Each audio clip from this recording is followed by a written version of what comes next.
So it's kind of interesting to be here because I know a lot of people here. Sigrid, wherever there you are. She was already studying in Uppsala when I started studying computer science in 1983. So I know people in this room from different walks in my life. So it's kind of difficult to give this talk in certain ways. The other thing that happened here is every topic that you brought up ticked me off, went like, yes, exactly. It's so annoying. Or is the last question on impact? Oh my God. You know, as soon as you put up impact factors to a researcher, we'll start optimizing against them. And we can pretend that anything is successful if needed in order to get more funding. So all of these topics have been high on my agenda. And similar to you, Robert, I've also stopped working with industry. Sorry, for a while. And so I think what you need to do when you work with industry is a lot of this soft work. The Mobile Life Center had like around, I don't know, 90 people in industry that we kept in contact with, and of course that takes time, and suddenly they move. You have this wonderful contact and you're working with them and they move, and so you have to work through your contacts again and again and again. So it takes a lot of time, and it also, you use your knowledge, you give away your knowledge in many different forms, and at some point you feel like, no, I need to stop this. I need to fill my own content again. I need to do some work on my own. And so this is what I'm doing now. I've sort of stepped back for a while, and I'm sure I'll work with industry again, but right now I need to fill my resources. So a lot of what you said, it sort of rhymes with me. When I was going to give this talk, and then I worried, like, I don't know what software engineering is. So I asked my husband, that a lot of you guys know, Sverker Jansson from RISE, and he gave this long. What? I was like, okay. And then Benoit said his 4 things. So narrow down, lovely. But then apparently it was 5 things. Or 11, or yeah. So I don't know, and so I just want to declare that even though I am a computer scientist from the beginning, I don't know what you're supposed to do. We did completely different stuff. It's all about design and interaction and people.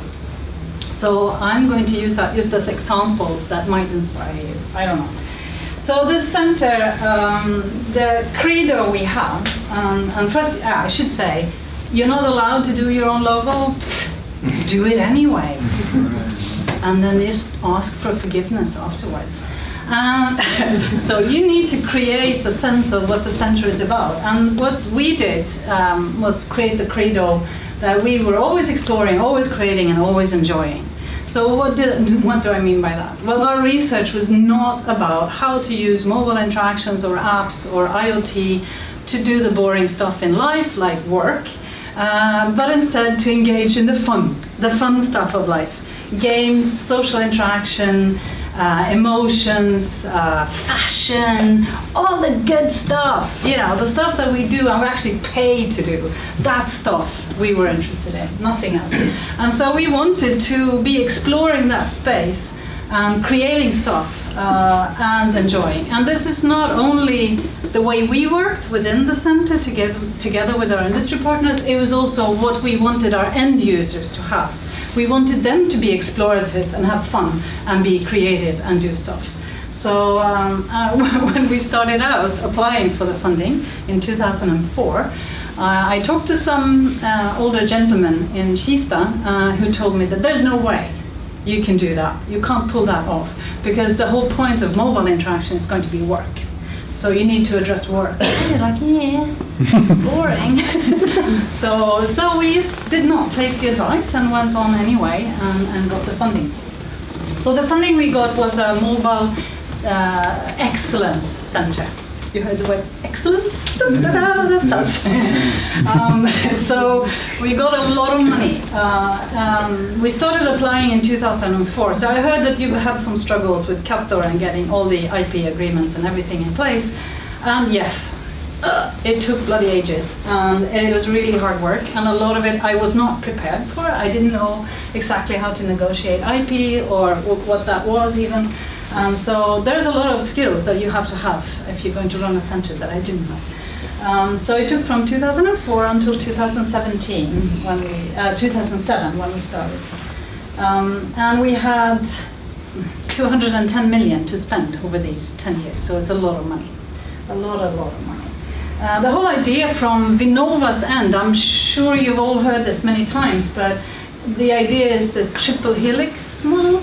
So you have academia doing their stuff, and then you have industry doing their stuff, and then you have politicians or public organizations putting in demands that makes it possible for industry to deliver stuff early. So the reason we have such a wonderful company as Ericsson or Telia is because the government asked for solutions that didn't exist and therefore pushed the demand so that the industry could innovate. And so this is what they think. If we put all of these actors in place, then it'll work. Which is not, of course not true necessarily. And I'm not sure that the state is always acting in that role, that the state is knowledgeable enough to ask for the innovations that will drive the future. But sometimes maybe. So these are some of the partners we had. Stockholm City, for example, acted as the public sector person. So yeah, as you see, a lot of companies, some unusual ones, like we worked with IKEA. Was there someone from IKEA here? No, it was just mentioned as an example.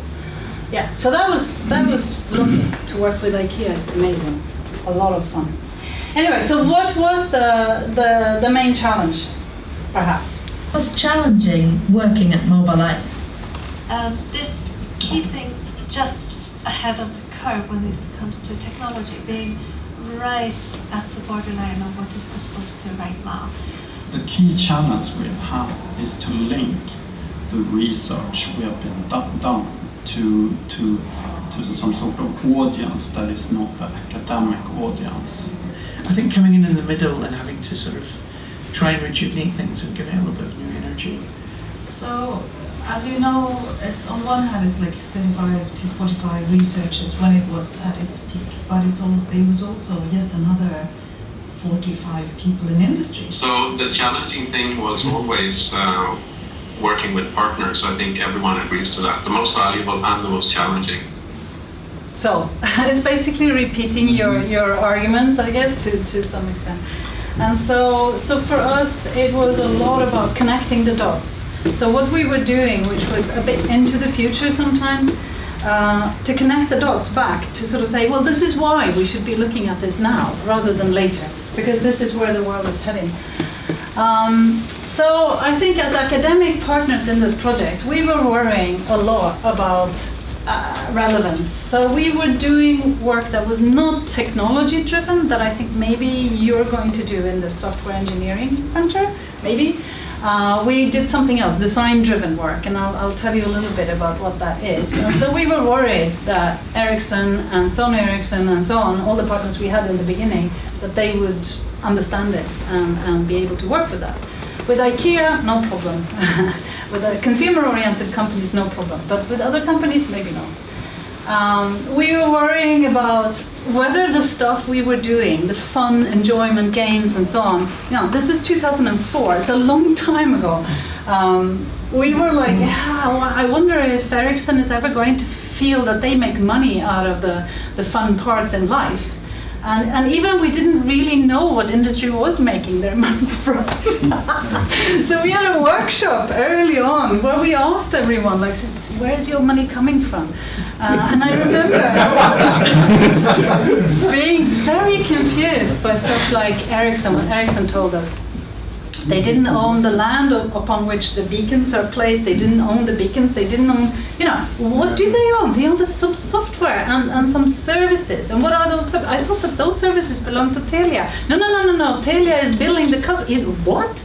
So actually I'm just understanding what is the machinery of this company. What is it that they make money out of? allowed us to link our problems and even redefine our problems a little bit more interestingly to what. Anyway, the other thing is keeping the dialogue alive, creating the trust. How do you do that in a 10-year perspective? How do you maintain relationships when people are moving about and companies even die? Yeah, Sony Ericsson died, and Nokia died, well, sort of, and a lot of the other small companies, they die all the time, you know, it's like, this is hard work. I think the industry and the society partners were also worrying about relevance. They were also worried about letting outsiders like us come into their secret rooms, and I heard repeatedly stuff like, well, you need to know where we are, because if you do research that is not relating to our research, the industrial front, and where we're planning to head, then you're going to be irrelevant. And I think this is true.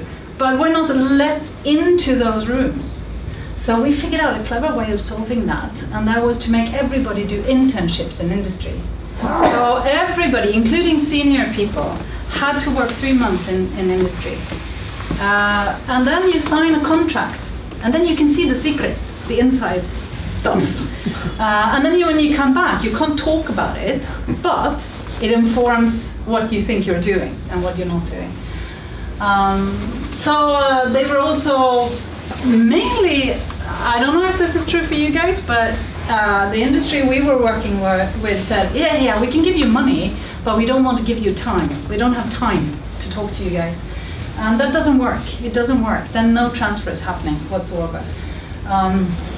And we've already heard about this, not invented here, part of power games and so on, problems. And another thing that I think we need to be aware of, and now we've heard that Sweden is amazing, even though we had to import some French people to staff this center.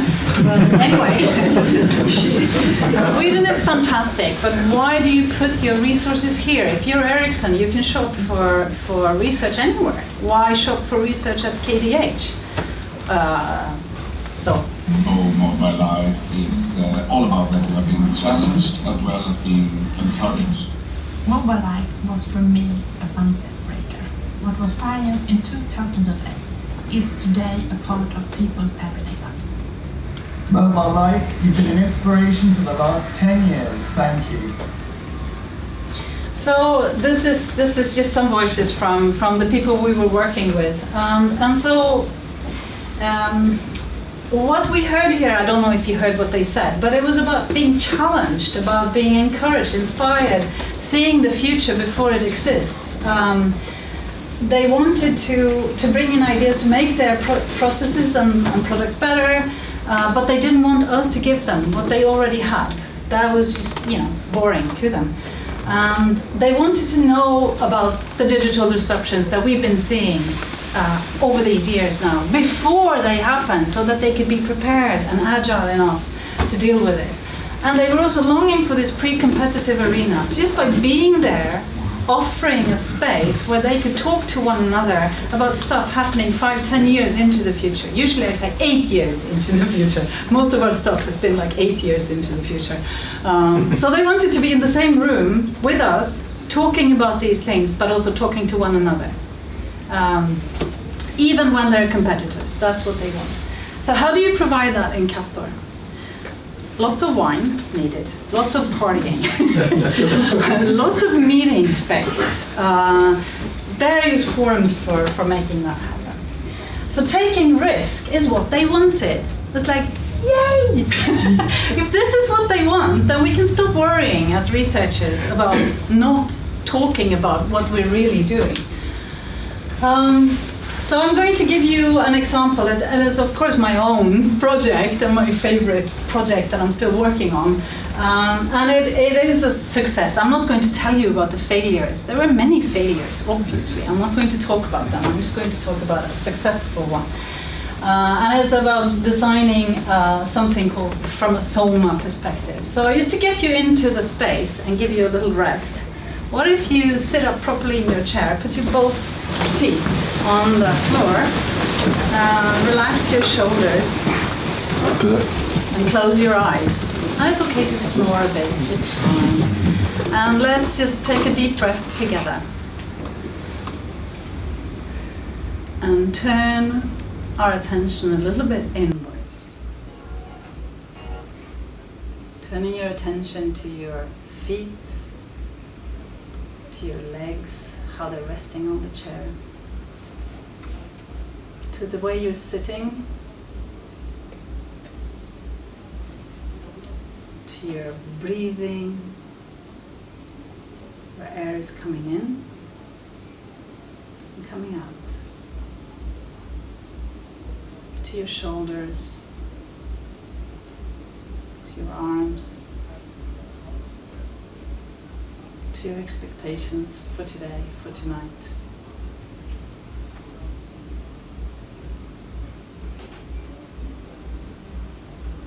And then open your eyes again. So this was like very quickly. And we will do these kinds of exercises for an hour or so, doing very, very small movements and so on in order to design for the soma, the body, the interaction between emotion, movement and thinking as one. And if you're designing for the fun and enjoyment in life, this is what you need to do. You need to know yourself. You need to know your own body. You need to know your breathing, your posture, what you find interesting in movement and so on. Especially now we're getting a lot of IoT stuff everywhere.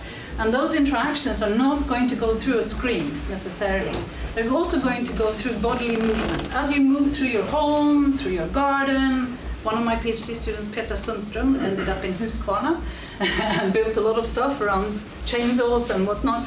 All of those interactions are not going to be screen-based. They're going to be around your body, around aesthetics of movements. So this is what we're interested in here. And let me tell you some of the stuff we built. So we built this, at one point we collaborated later in the process with IKEA and some other companies. But so we built, for example, something we call the Soma mat. So as we were working with IKEA, we wanted this to be sort of furniture of some kind. So these are IoT items, if you were to call them that. So the Soma mat, what you do is you lay down on the floor, you close your eyes, and then you listen to instructions, a little bit like I was saying, where are your feet today, and so on. But as you do, the mat is heating up underneath those different body parts, helping you to go inwards and focus on your different body parts. The breathing light is a very simple breathing sensor. It just follows your breathing. So the lamp is dimming in the same tempo as you're breathing. So it helps you to deepen your breathing. So that you want to see what it looks like. This is kind of an illustration of the mat. Can you feel any difference? Right? Yeah, you get the point, right? And the breathing light, the way it looks, is that you have this very, very simple sensor. It's just basically measuring the distance between your chest and the lamp. And then as you're laying down underneath this lamp, closing your eyes, you get help in sort of the lamp is dimming in the same tempo as you're breathing. It was surprisingly difficult to get it right, because if you're breathing in and the lamp keeps getting brighter, then you and also we have different bodies and different sizes and so on. So there was a little bit of, I wouldn't say machine learning, but there was a little bit of algorithm fixing, some software engineering to make it work. So, anyway, where does this come from? Well, it comes from a philosopher named Richard Schusterman that I had the privilege of spending some of my sabbatical with.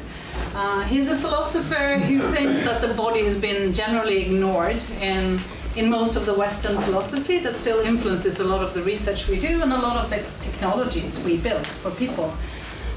So instead he proposes this combination of the word soma, as where soma is about you, your subjective stance, your body, your living emotional body. And aesthetics, I don't know what you think aesthetics is, it's not about making something beautiful, obviously. It is about your whole body, your whole senses, and engaging with your whole self in something. Like just think about computer games, for example. They don't need to be beautiful to be interesting. They can be scary or provide horrors or whatever. And this is aesthetics is really about that. It's about creating experiences that are totally intense and where you're totally there together with the system. And he claims that this is the best way to live your life. It's a very provocative statement. And the question is whether it makes us all Buddhists or not. Anyway, to me this was super inspirational. And we invited this guy, Richard Schusterman, over to do a workshop with us. He's also a Feldenkrais practitioner. So we were doing all sorts of exercises. So here's me and Richard Schusterman breathing together. So he put his hand on my chest. And by that he can listen to my breathing, right? He can feel my breathing. At the same time, I feel his breathing because it's communicated through his hand, right? So we were trying to do a compassionate exercise. At that point, I was so embarrassed, so I stopped breathing entirely. It was like, oh my God. But those are the kinds of exercises we do. We've also done a lot of design work in the forest. Being outdoors, we've also, nowadays, we've taken our students at KTH, so if you hear from them, from some of our engineers, that they've been slow walking in the forest behind KTH, it's because of us doing that. We've also forced them to do this kind of contact improv and so on, movement-based interactions. We've also engaged quite heavily with all of the materials that comes, with the smart materials. So smart textiles, stuff that can be inflated, stuff that can be heated. We put up in the center this yoga, aerial yoga thingy that you hang in the, scary thing. I didn't like that at all. We tried stuff, all sorts of stuff, heat, feedback, and so on in order to come to these kinds of designs. Okay, so this project, I was actually hiding inside the center. I was not telling our industry partners about this project. I shouldn't be saying this in front of the camera. I was hiding some money so that I could explore this for a while, because when you do something like this, when you're rolling about on the floor in the office regularly and then doing design work that is like that, and this was several years back, we started in maybe 2012 or so, you don't want those ideas to be killed before you've even explored them, right? And so I didn't invite the industry until after a while. And then the important thing is really finding the right person. So it's coming back to your talk again. And here she is, Eva-Karin Banka Jonsson. She was working and still working at IKEA. And here she and I are doing a home visit in India because we were interested in designing for homes in poor countries. And as you know, IKEA has opened stores now in India. And we were doing these on and off, these travel together with our companies. So here we are. She's a unique person. So after a while I felt like, well, her we can take into the room and she can be, part of this rolling about on the floor thing. So we invited her and she came. It was right before Christmas and we had one of those workshops. And once we'd done an hour of this thing, we were sharing a little bit what our experiences were, and she started crying. So she said, I didn't know I was so stressed. I've been running around like crazy, and I've been happy. I've been doing all of this wonderful stuff, but I've been trying to get everything done right before Christmas, and I'm super stressed. And once you made me lay down on the floor and do these exercises with you guys, I got a hold of my inner emotion and my stress. And she started crying. So that was just like, oh my God, our partner is crying. What do we do now? But actually, she turned this into something positive. I don't know how much you know about IKEA, but they're trying to launch a lot of IoT projects. You know this? Mm-hmm. The IKEA home hub is to help you connect your stuff. The problem that we haven't solved for years and years and years and years. They're trying to solve. They're also doing laddmöbler, furniture where you can load your battery on your mobile. Yeah. You have to go to IKEA and buy some stuff. They're doing some amazing things. Anyway, so they have the strand of IoT within IKEA, and they also have a strand of caring about health and enjoyment. And so to her, this project fit with her views. So we ended up doing a lot of stuff together. So we went to, IKEA has a design center that they call the Democratic Design Center. This is typical IKEA. For the many people, you know their expression, it's for the many people. They produce furniture there. It's cheap enough for the blue collar workers. So we went to Älmhult and we did this thing with them there. We did design work there together with a bunch of their designers. They invited us to exhibit together with them in their exhibition hall called Space 10 in Copenhagen. I'm sure I'm not allowed to talk about it, so I'm not going to say, but maybe you'll see if you go to an IKEA store sometime in the future, something that looks a little bit like some of the work we did. Not exactly, because when you do research, it doesn't scale, right? So the heat element in the Soma mat actually sometimes burns and as a product that you distribute it to people's homes and so on. So, but yeah. But these are more, these are just two examples of a whole design philosophy. I don't know if you can see that from my talk, but this is really about any bloody IoT thingy that you're going to push onto poor consumers.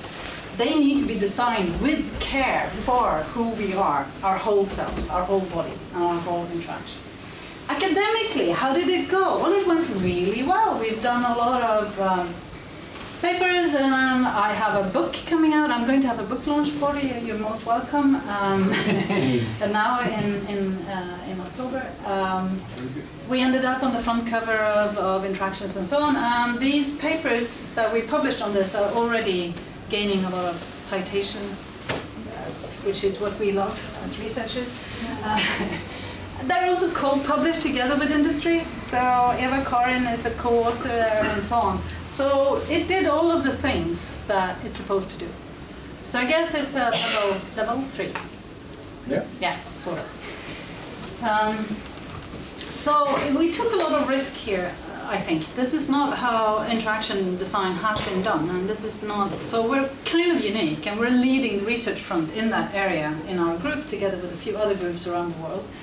We allowed ourselves to design extremely slowly.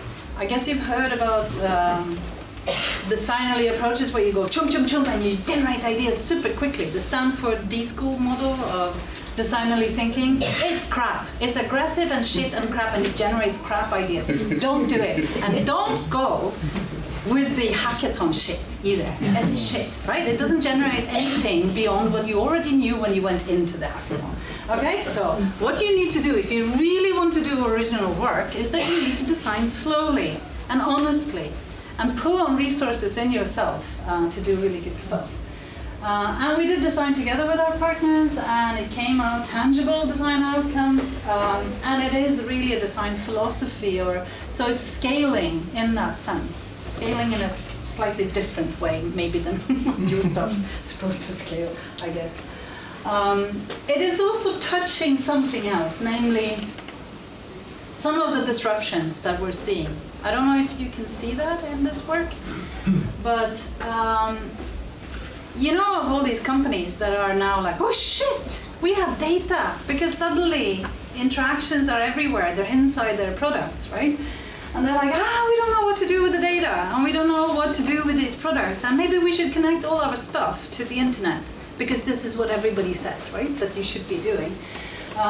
So IKEA, Husqvarna, we've recently been contacted by both Electrolux and Adidas to want to do Soma design stuff together with us. So the consumer product companies are worried about the digital disruption. They're really worried. And so we were able to sort of show how we could meet that and how we could think about that differently. And that products, in a way, become services rather than things. You're not buying a sofa, you're buying the right to use the sofa from IKEA, if you see what I mean. You know, it's a completely different customer relationship, and that also worries them, really, a lot. So again, we came back to this. Who's making the money anyway in this ecosystem? Is it Amazon that's going to, or Samsung? Who's going to make the money out of this data? Who's owning the data? Where is it? what do you do with the data? How do you make it affordable, this IoT shit stuff that we're pushing out there into the world? A lot of it is really, really bad. Let's agree on that, right? And so, but how do you make it affordable to everyone? Or is it just the upper middle classes that we're selling to with the 5G stuff? I don't know. And ownership in the age of sharing. So there's a lot of issues that suddenly become unpacked if you start doing this kind of work. We ended it with sort of putting it together, our insights into an IKEA catalog. So here's an IKEA catalog of the future. Here's what you can buy in a store soon, maybe, or maybe not. You can send these around if you want to. So this is it's called a design fiction. So basically what we do here is we pretend the future is already here. We pretend that everything is connected and everything in IKEA will be connected. And what happens then? Well, for example, you might long to not be connected. So therefore we created a particular bed where the smart textiles are such that it shuts down all the connectivity in your bed so that you can do other stuff in your bed. Så avkopplat.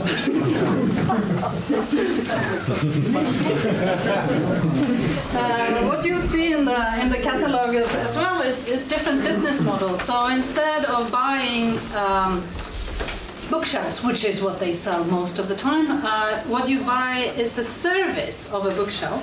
So depending on how much you pay in subscription per month, you get different contents delivered by drones to your bookshelf, right? So the subscription model, what does it mean? What does ownership mean in an age where everything is digitalized, right? That kind of, we sort of put it together. So a design fiction is both, in a way, a joke. It's a satire, but it's also utopia. It's dystopia and utopia in one. So if you look in this catalog, towards the end, there's this lovely IKEA tillsammans, which means IKEA together. We've collected all this data. We're now going to sell this data to some other people so that we can do good in the world. And you go, what?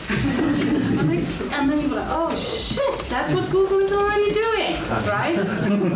So we're using this form as a way of communicating and connecting the dots between the kind of designerly innovation we're seeing, the digital disruption, and the business models that will follow from this. We did a similar thing for Stockholm City Municipality, and you can still find it on their web pages, which is kind of daring of them. Where we pretend that the future is here, and in this one, I think a lot of people are like super happy to see that this is the catalog you get when you move to Stockholm. You know, when you move to a small city in Sweden, you get a little catalog that says, "Welcome to Huskvarna. Here we have the most beautiful lakes and elderly care and whatnot." So we did one for Stockholm. So welcome to Stockholm. Housing guaranteed within 30 days. But there's a little asterisk there. So if you look carefully, it says basically you get 5 square meters in one of these little boxes that you put on the surface of a building, and then your kitchen is going to be over here. So you have to walk in between in order to get to the kitchen, and so on and so on. And you only have it for a limited time, and then you have to move on. Not too different from what's now. This one also says 0% facial recognition in certain areas in the city. Because basically facial recognition is going to be everywhere, right? So Stockholm offers basically some parks where you can be criminal or do whatever you want to do. So again, showing what this kind of, how it all comes together into a life, a different life, and that we need to care about that. So these were some of the disruptions that you all know, right? And you've all been thinking about these things. We had other partners who came to us and said, well, like Rek and Sparbank, they said, well, we think that there might not be any banks in 5 years' time. And that is true, isn't it? They've been sitting on bloody big data for 150 years and done nothing about it. And now other actors are popping up going like, oh, we can use this. We can do the crowdfunding, this, that, you know, other actors, or those bitcoins and whatnot. You know, so suddenly the banks are, oh, what is the value we're offering, right? ABB came to us and said, we have an issue. Nobody wants to work in our control rooms. And we're like, yeah, let's put some fun into the control rooms. That was also a kind of difficult project. Infrastructure is no longer sold only to operators, right? Is it? So who is it sold to? What does it mean to sell to other actors? Or one we did with the fashion industry. I don't know what you think about fashion, but it's a fascist kind of very hierarchical system where certain people in Paris decide what the fashion is going to be years ahead. There's a dialogue between street fashion and haute couture, but for the rest of us, we used to have to accept whatever ends up in Hennes and Mauritz a few years later, and that's what we buy, right? And so we had a look at what can we do there to disrupt the fashion industry. And it is being disrupted right as we speak. So for example, fashionistas from all over the world are now logging in, looking at video, live video from those catwalks. Those are really, the catwalks, you know, they're really there for the industry to buy stuff that will come a year later or so. But now all these fashionistas from all over the world are looking at live web feeds of what's going on in this, and they want to buy the stuff now. So they go from a very slow production cycle to one where digitalization goes boom, straight through, right? So we've done all sorts of stuff here, interactive jewelry, we've done interactive videos as a way of engaging with fashion live in the moment, and a lot of other stuff. A lot of it around fun and enjoyment. Dogs, you know, dogs in Sweden have technology on them these days. If you have a hunting dog, you put a GPS on it so that you know where the elk is that you're going to shoot, right? Anybody's a hunter in the audience? No? Okay. We did stuff with Jens. We did stuff with golf. We did stuff with, you know, all of these practices that we think are changed and transformed and turn into something slightly different with the digitalization process. So, I think Benoit wanted me to talk a little bit about what are the collaboration forms that work. How do you build trust? How do you make sure that you come to a situation where you can talk about the secrets in the boardrooms and really do interesting innovation? And I don't know, I hadn't read your literature at that time, so sorry. So what we did was just to experiment. We experimented over and over with various different forms. We tried to provide this pre-competitive arena. We had joint projects, we had internships where we were asking all our researchers to go to industry and people from industry to come and sit with us. We went on trips together. That was lovely. Because the good thing about researchers is that we get certain doors open that industry cannot open, and vice versa. So if you go to Silicon Valley together with a bunch of researchers and industry people, doors will open for you that you didn't expect would be open, and you get to see cool stuff together. And that fostered, because you're in a bus together all day, going from one place to another, you get this opportunity to really get to know one another and discuss stuff. So we went to Japan, Silicon Valley, India, Europe, together. Lectures, specific applications, tools and toolkits, of course. Design fictions was one way of communicating, like this IKEA catalog, and so on and so on. So we experimented, and we kept reinventing over and over ways of engaging so that we would find time efficient but still interesting meeting arenas. So, even in CASTOR, I think this, you can borrow this if you want to. The way you work and the way you work with industry should be explorative, you should take risk, you should be creative, you should be enjoying this. This is going to be fun.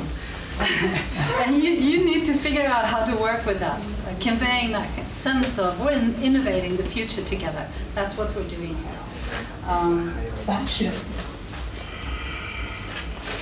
nature, inspirational technology, craftsmanship, freedom, discipline. Frustration! Yes, I'm leaving! No, I want to come back.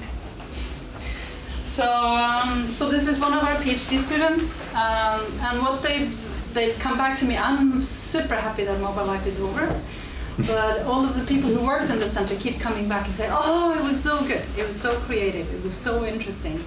But I just want to say, sorry, Benoit, but it's a heavy weight on your shoulders to carry this structure for many, many years. Yeah.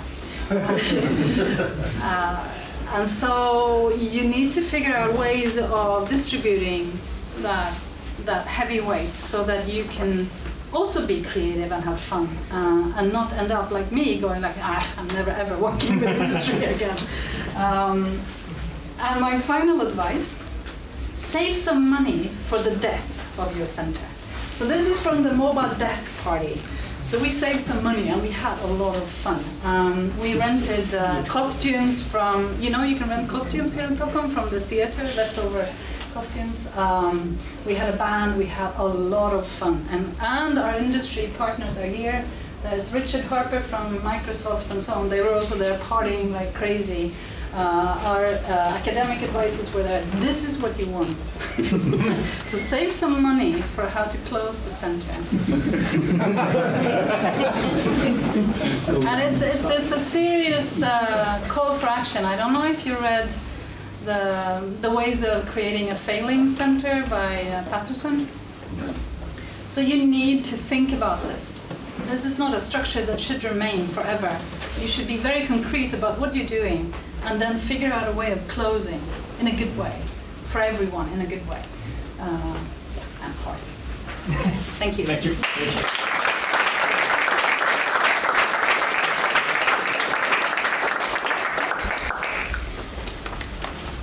I need to ask, Kia and I go a long way back here, and about risk. I mean, the problem with history is the winner that writes history. You mentioned that they're failed projects, Yes.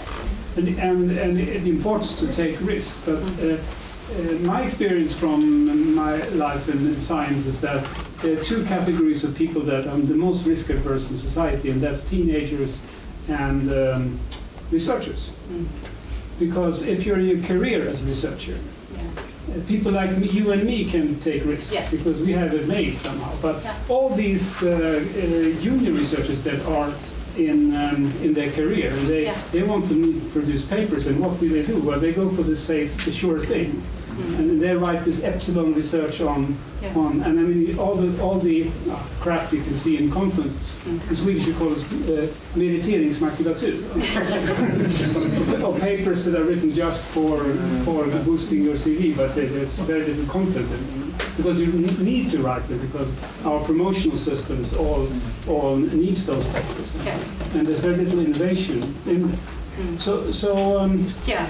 Can you tell us a little bit about how do you deal with failure? Because I think it's really important that also junior researchers need to be allowed to fail without ruining their careers. Because as you say, I mean, in the SOMA project, you spent long time careful research. Who can spend that without ruining your research? If you're an assistant prof, you have 4 years, and then you're done. If you cannot produce something serious, then you're out of business. No, I totally agree, and I think one of the things I naively did not understand, and I'm sure Benoit is way more on top of that than I am, is that when you create a center that goes over 10 years with several cohorts of PhD students, you're basically fostering a generation of researchers that will go out into the world and needs to get employed. So if you've done all of this amazing work and it's far into the future, it's kind of wacky, strange stuff that might be interesting or might not be interesting, you still have to think about making sure that they got skills that will make them survive in industry or make them survive in academia as they move on. So I realized this really like this when one of my PhD students, actually Petra Sundström, who is now first at Husqvarna doing their IoT vision and then moved on now to Sandvik, in fact. Well, so anyway, she was working with me, she did her PhD, it was lovely, it was all really up to the front of what you can do. And then she went off to do a postdoc and realized that she didn't know any of the traditional methods for design and evaluation and so on. So I realized that we'd probably created a culture and a way of working that was a little bit too far into the future, because we had all this money and we had all this freedom. And when it comes to failures, you know, you are supposed to publish the failures as well. So there are ways of working with those ideas, but I think the failures, mainly in my view, we had a machinery for how to publish, so that wasn't a problem. The problem was more that some of that work will perhaps not be in the long term where the world is heading. Some of it will. I think the SOMA, it will. It's my project. No, but and that is a risk, and it's something that you need to talk about within the center. And I think, at least to me, we're of no use whatsoever, this kind of institution that a university is. If we're not taking risk, then who in society is taking risk? I don't, you know, that's it. We need to think freely, we need to engage in a different way, otherwise there's no point. Yes? Like Jens, we also go way back. Yeah, this is so like, and now I want to have a really honest answer from you. Oh. So you were talking about failure. Yeah. So could you put a percentage of the failures on stupidity versus risk-taking? Yeah, I understand what you're saying. Or stupidity, take a more pleasant word. No, but I totally understand what you're saying.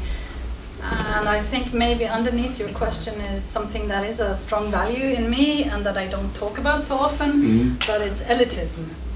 I think we have to be recognizing that if you're building a really good research center, you need to recruit the best researchers that you can think of. And we had some really good ones. What happens with them is that they get recruited. So after a while, Lars-Erik Holmqvist was recruited by Yahoo. He shouldn't have gone there, right? But he did. He wanted to go to Silicon Valley. He wanted to make his stuff, you know. Annika Wern was recruited to Uppsala University and restarted a new group there, and so on. So elitism, and arrogance are, you know, high on my list of stuff that researchers need to care about, because you can do really bad research in my area, and it might look good, but it's really bad, you know. So, and the other thing that I think I fostered was a very strong culture, or we fostered together a very strong culture that we're not going for the B-rated conferences or journals or whatever. We're going for the best conferences in our field, and we will have tools and ways of working to do quality assurance of our work before we even send it in. So we had writers' workshops in June and August, so that when we submitted in September, all the papers would have gone through rigorous slapping in the face of several senior and junior people onto the papers, rewrite.